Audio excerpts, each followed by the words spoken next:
Может быть, если муж в ту самую ночь не свалился бы в пьяное забытье, если бы увел ее из соседской вечеринки, если бы проявил хоть какой-то мужской интерес. Если бы, черт возьми, не храпел бы сейчас. Столь пакостно громко и мерзкими переливами Сергей безмятежно спал ему. Было все равно, именно это больше всего. И бесило сегодня, они ходили в гости к соседке, где очень весело посидели. Много выпили, вместе с ними еще был и сын. Соседей Глеб, этот молодой парень. Нравился ей, чувства были явно взаимными. Но как-то у них не клеили отношения то.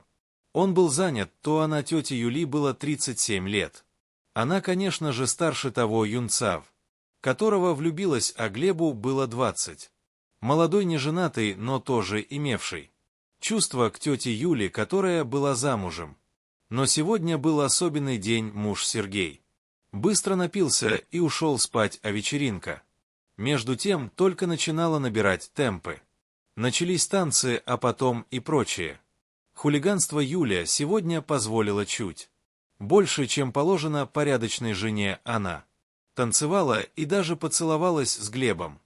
Но вовремя остановилась и пошла домой к пьяному мужу, но пришла она лишь для того, чтобы удостовериться, что Сергей спит, и побыть еще немного с Глебом. Она чувствовала своей женской интуицией и знала, что между ними рано или поздно что-то случится, возможно, все случилось бы и раньше, но каждый раз находился формальный повод отказаться от этой затеи. Муж и жизненные правила, а самое главное — это страх попасться, а вдруг Сергей узнает все, а если он узнает, то не за что не простит. В этом Юля была уверена, и что тогда будет, как она будет жить одна, видит Бог, что она всяко противился, но теперь ничего поделать уже не может. Ее тянет туда, этажом ниже, соседскую, где ее ЖДТ Глеб, он непременно ждет ее.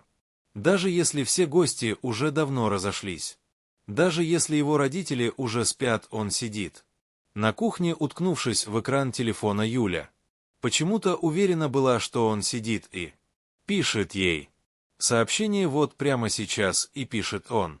Просто не может этого не делать, ведь как?